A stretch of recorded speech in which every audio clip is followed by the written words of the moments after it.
Halo teman-teman, Assalamualaikum warahmatullahi wabarakatuh. Selamat datang di Tifa and Friends. Salam sehat untuk kita semua. Nah, pada kesempatan kali ini kita dari The Indonesian Institute merupakan salah satu mitra dari Tifa Foundation yang akan mengisi sesi diskusi pada hari ini. Bukan sesi diskusi ya Bang, kayak ngobrol-ngobrol aja kita di sini. Jadi sifatnya santai dan pokoknya kita akan memberikan insight mengenai penataan regulasi kampanye politik di media sosial untuk pemilu 2024 nanti gitu. Nah, sebelum kita masuk nih sesi diskusi dan tanya jawab, kita ngobrol-ngobrol santai, ngobrol tipis ya kan. Kita mau kenalan dulu. Jadi nama saya adalah Nuri Resti Cayani. Saya di sini sebagai peneliti bidang ekonomi The Indonesian Institute. Dan di sebelah saya ada siapa Bang?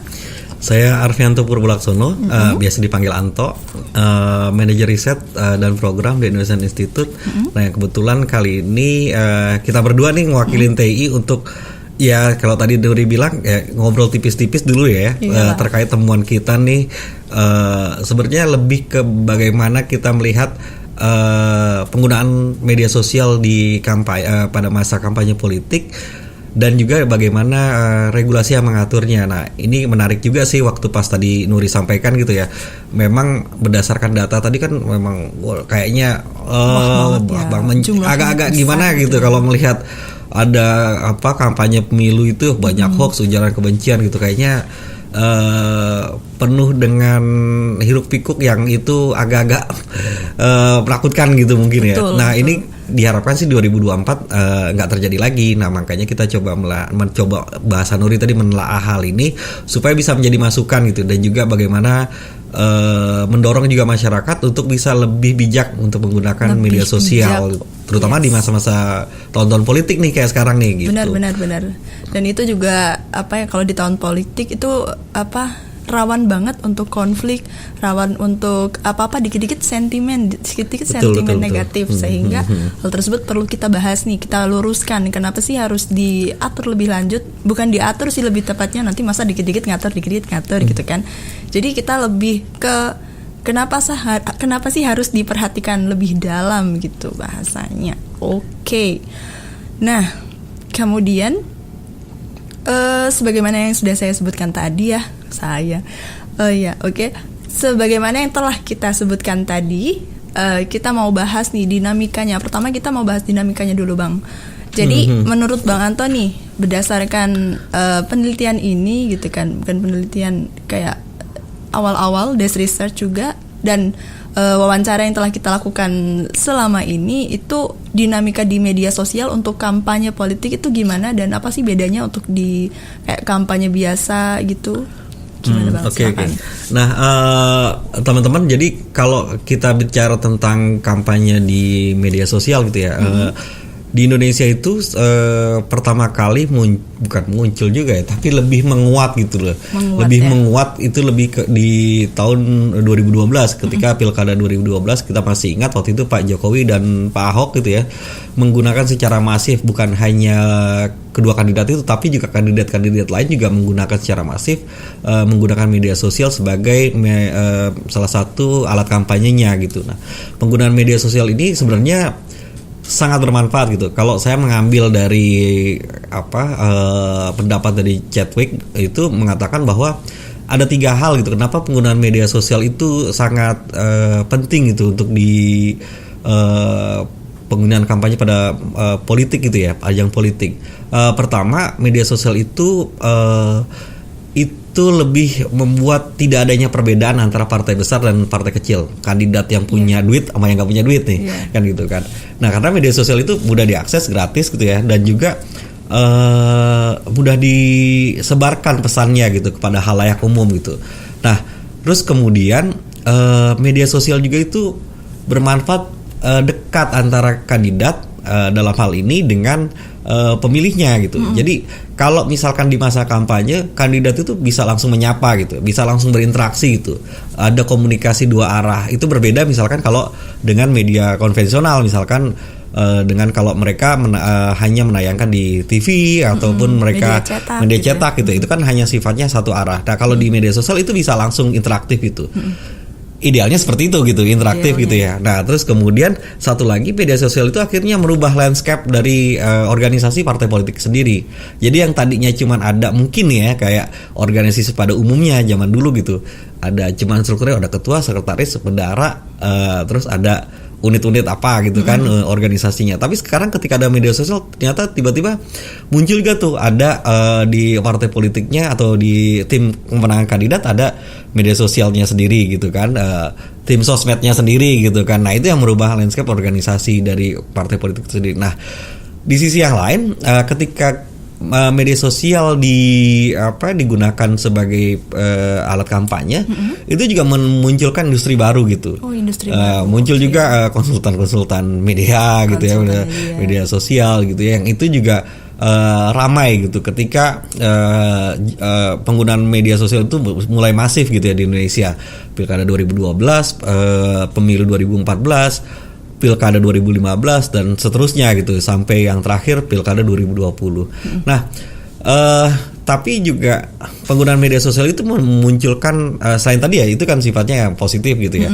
Ada juga yang sisi agak berbau negatif lah ya gitu ya, berkonotasi negatif gitu. Artinya ada ekses yang muncul gitu ya di sana gitu, yaitu eksternalitas muncul yaitu penyebaran hoax gitu ya, dan juga ujaran kebencian. Nah, yang itu disebarkan melalui kanal di media sosial gitu, yang itu meningkat di masa kampanye politik. Dan ini akhirnya menciptakan kegaduhan gitu. Bahkan kalau ketika kita melihat di 3 ajang pemilihan, misalkan di pemilu 2014, pemilu 2019, terus kemudian sebelumnya di Pilkada 2017 gitu ya, khususnya di DKI, dan juga 2019 yang lalu itu juga sangat kuat gitu loh, bagaimana di tahun-tahun politik tersebut hoax dan juga ujaran kebencian yang meningkat terutama di media sosial. Nah, efeknya lagi adalah ketika penggunaan kampanye di media sosial itu tidak diatur gitu loh secara khusus gitu kan, karena selama ini kita melihat berdasarkan temuan riset kita memang diatur secara diatur gitu ya, dimasukkan menjadi aturan di dalam PKPU atau peraturan KPU dan juga Perbawaslu atau juga peraturan Bawaslu, tapi itu hanya dilihat sebagai kampanye yang masih seperti kampanye yang lebih sifatnya umum gitu, atau lebih melihatnya sebagai metode yang lebih konvensional gitu. Misalkan para kandidat diminta untuk mendaftarkan gitu akunnya gitu. Terus juga kandidat diminta untuk men-stop kampanyenya di akun media sosial tersebut. Tapi juga tidak diatur bagaimana perkembangan sosial media. Karena kan lagi rame nih TikTok misalkan, atau lagi rame di platform-platform media sosial lainnya gitu ya kan, yang itu digunakan oleh kandidat. Nah, apakah aturan itu bisa menjangkau, pertanyaannya gitu, atau melihat sisi ketika pengawasannya gitu oleh Bawaslu gitu. Apakah penyelenggara pemilu khususnya dalam hal ini pengawasan yang dibebankan tugasnya kepada Bawaslu, apakah bisa mengawasi hal itu? Apakah bisa mengcover itu? Ini menjadi pertanyaan kan gitu. Dari sisi regulasi kami temukan bahwa sebenarnya ada keinginan gitu ya untuk bagaimana media sosial ini diatur.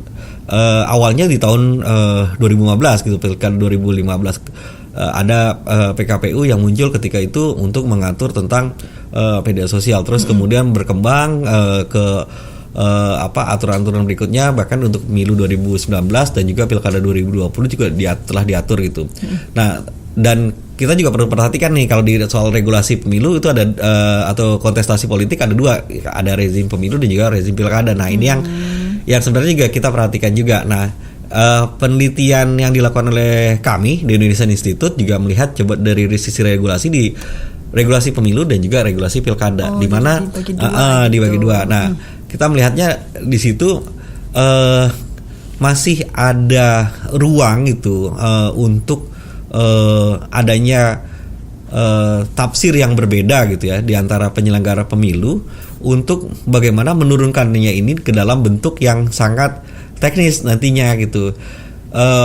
Ini yang akhirnya menyebabkan di lapangan itu ternyata ada kegugupan ya dari pelaksana kebijakan tersebut yang akhirnya itu harus kira-kira nih saya harus ngapain nih kalau ketika ada masalah seperti ini. Padahal kan kalau misalkan lihat media sosial itu kan melampaui gitu ya, melampaui batas geografis, melampaui batasan waktu gitu. Misalkan kalau di TV mungkin hanya satu kali untuk mereka untuk siaran gitu ya di waktu tertentu kan gitu kan. Tapi di media sosial orang bisa gampang aja kapan saya mau klik saya bisa tonton kan gitu kan. Kapan saya mau mendengarkan misalkan podcast atau apapun itu diulang gitu kan, diulang-ulang. Jika di postingan juga nggak bisa kalau dihapus gitu juga masih bisa di screenshot. Iya gitu betul. Nah itu yang harusnya peraturan itu juga bisa mengakomodasi lah minimal perkembangan itu. Jangan sampai peraturan itu selalu tergopoh-gopoh gitu ya dari fenomena yang terjadi. Apalagi kalau kita melihat perkembangan teknologi informasi nih, aturan itu masih tergopoh-gopoh ya kalau bahasa saya gitu ya. Itu dari fenomena perkembangan yang terjadi gitu ya. Nah akhirnya ketika ada perkembangan terbaru gitu dan ini tidak tercover gitu loh, dan akhirnya menyebabkan regulasinya itu akhirnya menjadi ambiar gitu di waktu pelaksanaannya. Ini yang menjadi problem. Itu satu sisi ya ketika kita bicara regulasi. Di sisi yang lain ketika pelaksanaan itu sendiri, kami coba mengevaluasi implementasi kebijakannya. Kita melihat dari sisi bagaimana penyelenggara hal ini melaksanakan satu kebijakan dari 4 variabel. Pertama aspek komunikasi, aspek sumber daya, disposisi dan sikap, dan juga aspek struktur birokrasi. Nah dari keempat aspek ini kami melihatnya pertama di sisi komunikasi ternyata masih ada persoalan komunikasi ya ketika kita bicara tentang bagaimana melaksanakan aturan-aturan yang mengatur kampanye media sosial di masa kampanye politik gitu. Nah pertama memang kalau misalkan satu aturan itu dilaksanakan oleh penyelenggara pemilu, yang itu penyelenggara pemilunya kita bayangkan dari pusat sampai daerah itu kan, dan banyak kepala di situ, pasti kan orang. Ada perbedaan persepsi tuh, ya kan, salah tafsir kan ya. Itu padahal di satu lembaga gitu ya, dan itu muncul gitu, dan itu diakui, dan bukan cuma hanya penyelenggara, tapi juga mungkin juga di institusi lain gitu. Ketika ada satu kebijakan, pasti kan akan munculkan tafsir-tafsir dari bawahnya, walaupun harus diakui juga gitu kan. Sebenarnya udah ada metode-metode untuk agar bagaimana persepsi itu juga sama gitu di antara mereka. Dengan metode komunikasi adalah misalkan kalau di lembaga penyelenggara negara itu misalkan dengan BIMTEK gitu, bimbingan teknis gitu ya, agar menyamakan, mensosialisasikan dan juga menyamakan persepsi. Tapi ternyata muncul juga gitu, masih ada perbedaan-perbedaan itu. Nah yang kedua, ketika ada problem komunikasi itu persepsinya berbeda. Yang tadi saya katakan persepsinya berbeda. Nah persepsi berbeda itu bukan hanya muncul di internal penyelenggara, tapi juga di antara penyelenggara ini. Kenapa itu muncul? Nih balik lagi nih, kita ngomongin regulasi lagi. Regulasi kita yang itu masih minim gitu ya untuk mengakomodasi, tapi lebih memberikan ruang yang lebih luas untuk bagaimana perkembangan teknologi informasi khususnya di media sosial ini secara lebih luas gitu, dan juga memperhatikan karakteristik dari media sosial ini sendiri. Nah, ketika ini tidak memperhatikan hal tersebut, akhirnya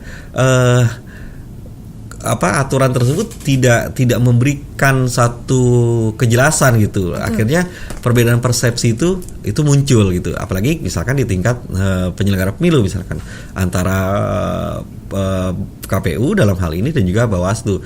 Itu juga muncul. Walaupun kalau kami melakukan wawancara mendalam dengan kawan-kawan dari KPU dan juga Bawaslu gitu ya, memang pada periode ini udah dilakukan komunikasi yang cukup intens gitu, cukup intens juga bagaimana hal ini bisa diatur. Nah mudah-mudahan sih ya kalau misalkan ada masukan gitu ya dari publik dan juga salah satunya juga dari riset ini gitu ya, yang didukung oleh Yayasan Tifa gitu ya, itu juga bisa memberikan masukan gitu. Mudah-mudahan ke penyelenggara pemilu baik itu KPU dan Bawaslu untuk bagaimana mengatur regulasi ini lebih baik, bisa menyamakan persepsi dan juga mengatur kampanye media sosial di untuk pemilu 2024 dan pilkada 2024 itu untuk lebih baik lagi ke depannya. Itu yang terkait dengan persamaan persepsi. Nah, yang ketiga itu juga kami melihat dari sisi bagaimana sumber daya.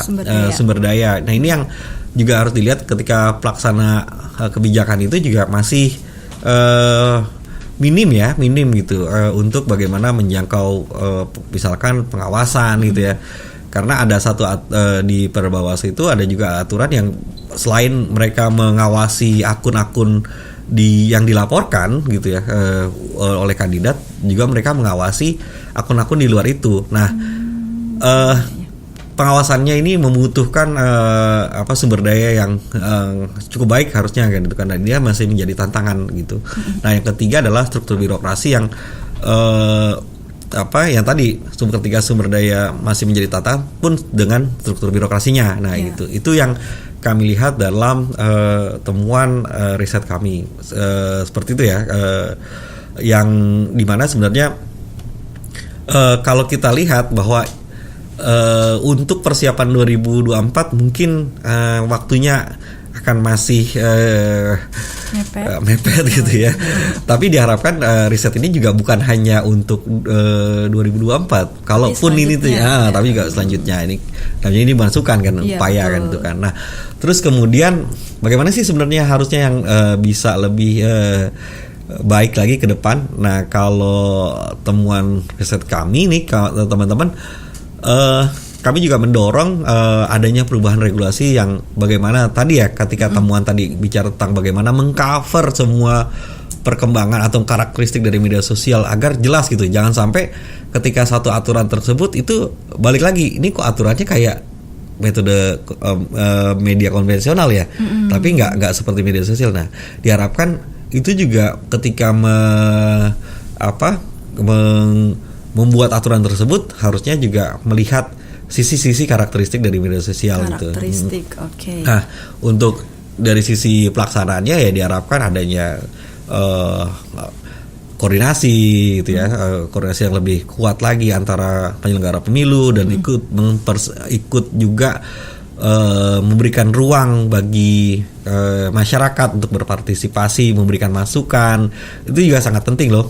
Kalau misalkan kita melihat bahwa jangan sampai masyarakat tidak dilibatkan. Nah, peran-peran masyarakat ini bukan kelompok masyarakat sipil, civic tech, akademisi gitu ya, orang yang ngerti media sosial gitu atau pelaku media sosial itu harus memberikan masukan juga nih bagi penyelenggara pilu. Jadi bukan hanya TI juga ya, dan juga ya Sativa gitu ya, tapi juga harus juga kelompok masyarakat yang lain itu juga memberikan masukan supaya media sosial itu tidak lagi hanya berisi dengan berita hoax dan juga ujaran kebencian. Itu sih sebenarnya ya.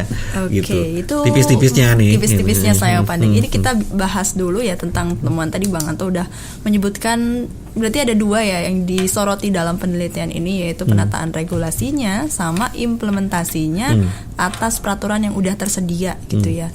Nah, kalau tadi Bang Anto udah menjelaskan tentang adanya gap, adanya terlalu luasnya media sosial sehingga hal tersebut dimanfaatkan untuk kampanye politik di media sosial ini untuk jelang pemilu dan begitu juga di sebelum-sebelumnya pemilu yang terjadi.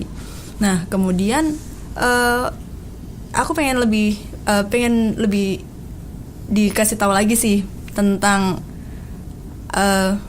ketika kan tadi disebutkan bahwa ada dua dimensi juga, dimensi pemilu dan dimensi pilkada. Nah, kalau di TII ini kan penelitiannya berada di dua kota, yaitu di Makassar dengan di Padang, Sumatera Barat ya kan. Makassar di Sulawesi Barat. Hal tersebut dengan beberapa subjektifikasi, dengan beberapa persyaratan kenapa kok bisa dipilih di situ, di provinsi itu ya kan, karena beberapa entah itu kerawanan, entah itu karena tingginya literasi atau masih minimnya literasi digital di masyarakat di sana dan demikian. Nah, menurut Bang Anto itu kalau misalnya berdasarkan penelitian yang udah dilakukan, apakah ada gap ataupun ada perbedaan dinamika antara penyelenggara pemilu di pusat maupun penyelenggara pemilu di daerah?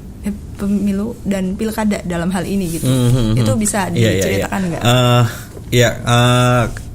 Memang kami TI gitu teman-teman, jadi kami melakukan riset ini bukan hanya di tingkat pusat gitu ya. Jadi kami mewawancarai dari juga melakukan wawancara dengan di tingkat provinsi gitu ya, di Provinsi Sulawesi Selatan dan juga Provinsi Sumatera Barat gitu ya, baik di KPU provinsi dan juga Bawaslu provinsinya gitu. Dan juga kami juga mendapatkan masukan yang sangat berharga gitu dari akademisi di kedua provinsi tersebut dan juga kelompok-kelompok masyarakat sipil yang itu memang concern dengan isu ini gitu. Nah, jika dikaitkan tadi ya bagaimana proses implementasi, tadi Nuri sampaikan kalau kita lihat dari sisi di tingkat pusat dan daerah apakah itu ada perbedaan, ya tentunya ada gitu ya, seperti tadi yang saya sampaikan gitu, tentunya ada bahkan dinamika secara politiknya pun akan berbeda kalau kita melihat sisi pemilu dan juga pilkada gitu. Kalau dan juga bagaimana sih dengan kaitannya dengan penggunaan media sosial. Nah, menariknya gini, kalau kita bicara tentang media sosial itu kan seperti tadi saya sampaikan, ini udah melampaui batas geografis gitu, ruang dan waktu lah, sangat dinamis gitu. Tapi juga perlu kita ingat bahwa Indonesia ini juga luas gitu loh.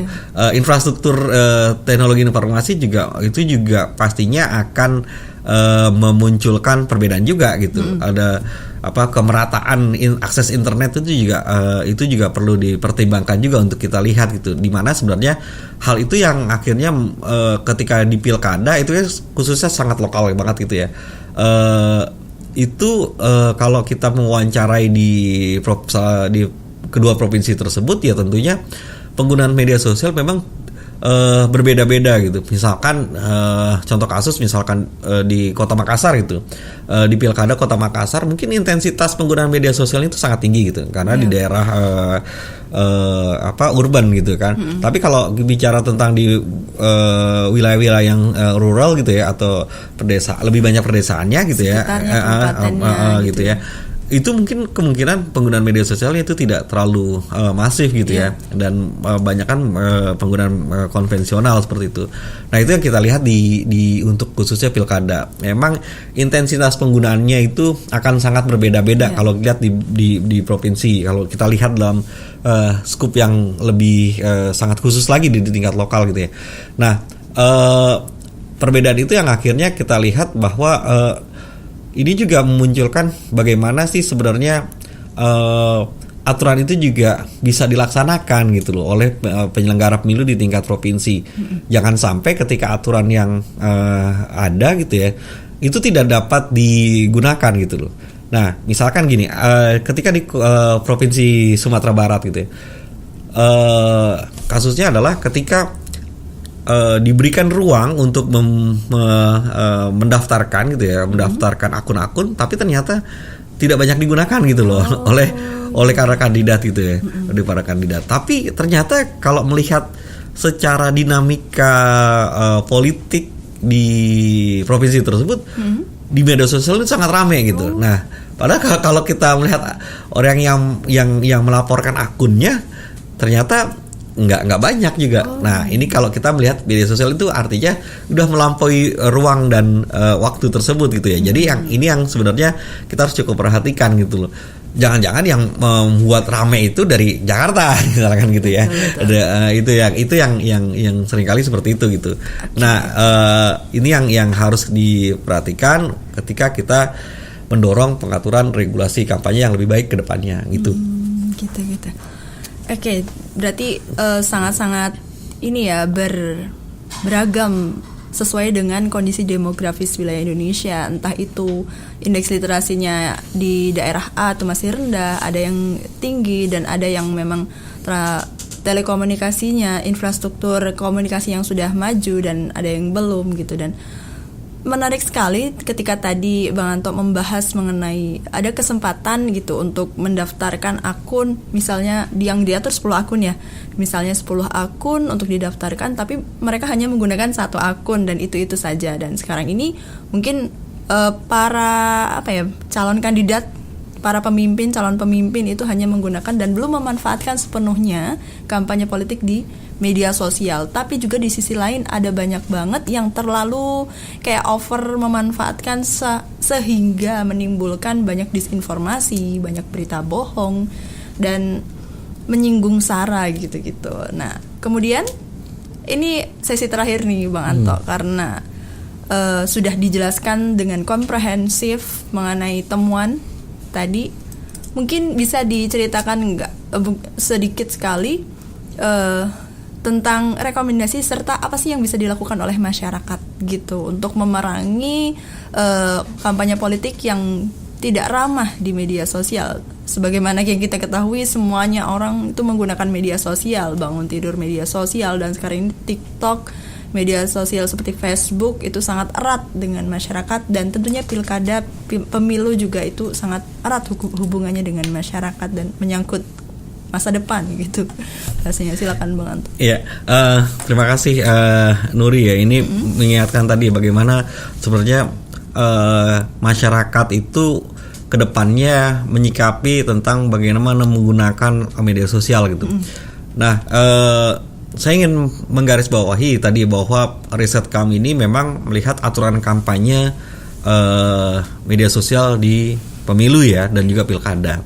Yang itu di mana aturan tersebut untuk mengatur peserta pemilu gitu ya. Yeah. Tapi peserta pemilu ini kan memang ketika di ajang kampanye politik di masa kampanye ini untuk pemilu dan juga pilkada, itu pasti kayak mereka ingin mendeliver pesannya itu ke masyarakat gitu ya. Mendeliver pesannya ke masyarakat.